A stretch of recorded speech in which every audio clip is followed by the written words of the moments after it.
આ તરફ ગુજરાતમાં હવે યુનિફોર્મ સિવિલ કોડની અત્યારે તૈયારીઓ થઈ રહી છે। એક કમિટીનું ગઠન કરવામાં આવ્યું હતું। આ કમિટીએ પોતાનો રિપોર્ટ ગુજરાત સરકારને સોંપ્યો છે અને હવે વિધાનસભામાં આ બિલ આવી રહ્યું છે અને યુસીસી સમિતિએ મુખ્યમંત્રીને 209 પાનાનો રિપોર્ટ સબમિટ કર્યો છે। લગ્ન તારીખ અને લગ્ન કરારના નવા નિયમો જાહેર કરવામાં આવશે। લગ્નની છૂટાછેડા માટેના નવા નિયમો જાહેર કરવામાં આવનાર છે। વિધાનસભામાં યુસીસીના તમામ નિયમો પર ચર્ચા કરવામાં આવનાર છે। ગૃહમાં ચર્ચા બાદ રાજ્યભરમાં નવા નિયમો લાગુ થવાના છે। તમે જોવો છો કે જ્યારે આ એક કમિટી જે ગઠન થયું હતું એમણે મુખ્યમંત્રી ભૂપેન્દ્રભાઈ પટેલ સાથે મુલાકાત કરી હતી। આખો એક રિપોર્ટ સીએમ સાહેબને સોંપવામાં આવ્યો છે અને હવે તેને વિધાનસભા ટેબલ પર મૂકવામાં આવ્યું છે અને ત્યારબાદ ગૃહમાં ચર્ચા થશે, પછી તેના પર તેને વિધાનસભામાં પસાર કરવામાં આવશે અને પછી તે કાયદો બની જશે। અને હવે ગ્રાફિક્સની મદદથી આપણે સમજીશું કે આખરે એમાં કયા નવા નિયમો હોઈ શકે છે।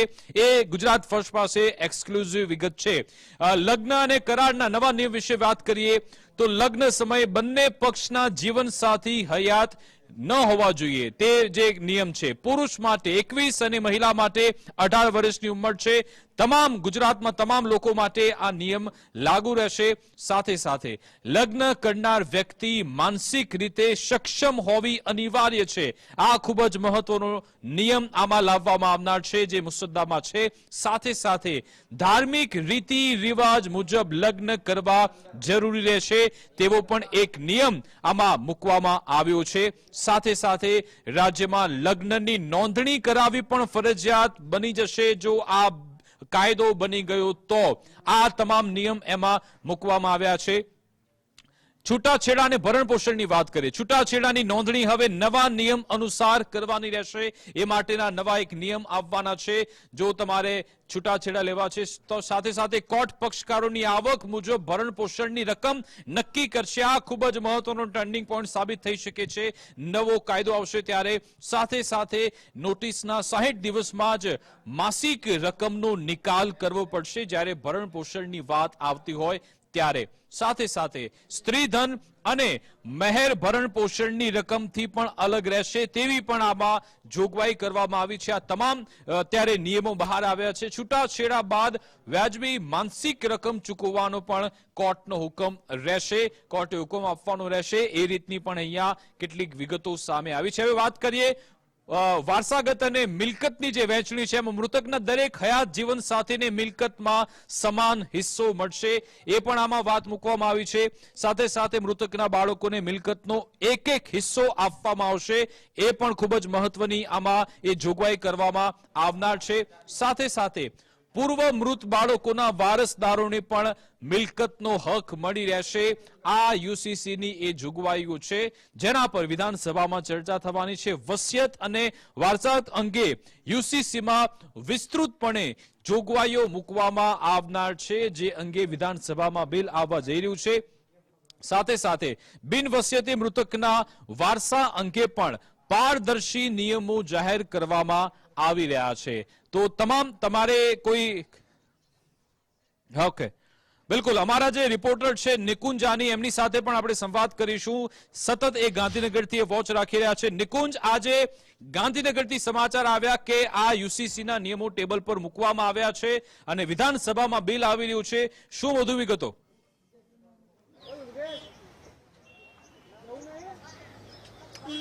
જી વિકાસ, લગ્ન, છૂટાછેડા, વારસાઈ હક સહિતની સમાન કાયદો લાગુ પડે ગુજરાતની અંદર રહેતા એ લોકો માટે।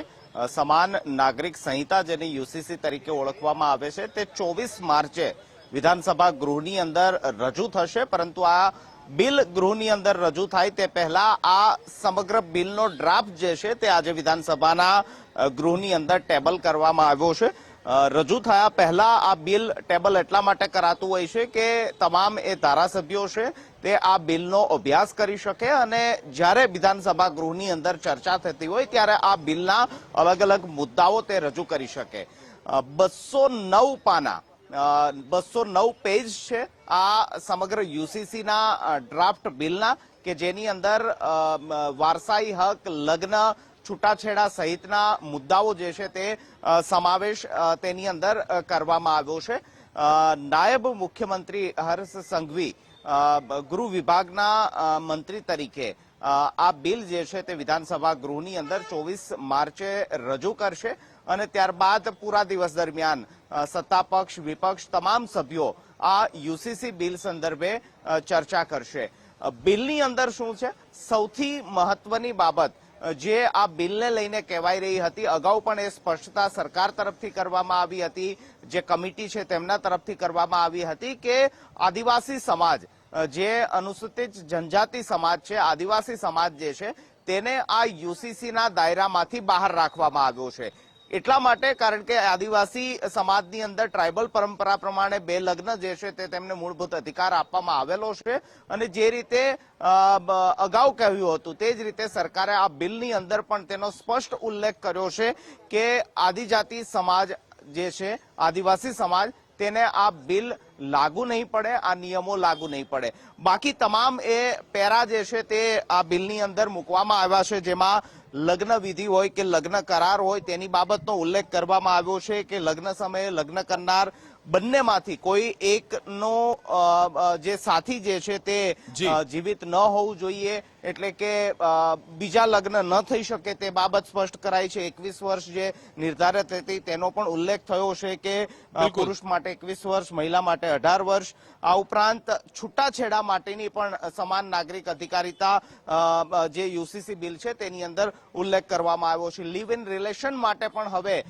1 મહિનાની અંદર ફરજિયાત પ્રમાણે રજીસ્ટ્રેશન કરાવવું પડશે તે બાબતનો પણ ઉલ્લેખ કરાયો છે. તો લગ્ન, છૂટાછેડા કે વારસાઈ હક સહિતના અલગ અલગ મુદ્દાઓ છે જેનો આ ડ્રાફ્ટ બિલની અંદર સમાવેશ થયો છે અને 24 તારીખે વિધાનસભા ગૃહની અંદર આ બિલ રજૂ થશે. પૂરા દિવસ દરમિયાન ચર્ચા થશે અને ત્યારબાદ આ બિલ પારિત થશે તો કાયદાનું સ્વરૂપ ધારણ કરશે. બિલકુલ, આભાર નિકુંજ, તમામ જાણકારી આપવા બદલ. એટલે જોવાનું રહેશે બિલ લાવવામાં આવશે ત્યારે શું કહેવામાં આવે છે, ક્યારે તે કાયદો બને છે એના પર પણ નજર રહેશે. તો આ તરફ ગુજરાત વિધાનસભામાં આ યુસીસીના તમામ નિયમ અંગે એક બાદ એક અપડેટ્સ આવી રહ્યા છે. તેવામાં યુસીસી બિલ અંગે સરકારના પ્રવક્તા મંત્રી જીતુભાઈ વાઘાણીએ પણ નિવેદન આપ્યું છે. તેમણે કહ્યું કે યુસીસી બિલ 24 તારીખે ગૃહમાં લાવવામાં આવશે, તેની રજૂઆત થશે અને આખો દિવસ યુસીસી બિલ અંગે ચર્ચા કરવામાં આવનાર છે તેવું જીતુભાઈએ કહ્યું. ચૂંટણીલક્ષી મુદ્દાઓ અંગેનું બિલ નથી તેવી સ્પષ્ટતા પણ જીતુભાઈ વાઘાણીએ કરી હતી. યુસીસી બિલ તો આપ જાણો છો કે કામકાજ સલાહકાર સમિતિમાં નક્કી થયા મુજબ એ તારીખે ચર્ચાઓ થવાની છે. એટલે એ ચર્ચાઓમાં આખો દિવસ જે કાંઈ બજેટના આપણા બિલની અંદર એ સમય ફાળવ્યો છે એ સમયમાં ખૂબ ખુલ્લા મનથી માનનીય મુખ્યમંત્રીશ્રીના સ્વભાવ પ્રમાણે તમામ લોકો, પક્ષ અને પ્રતિપક્ષ, એ ચર્ચામાં ભાગ લઈ શકશે. પણ તમામ ચર્ચાઓ તો એ બિલમાં જ થશે.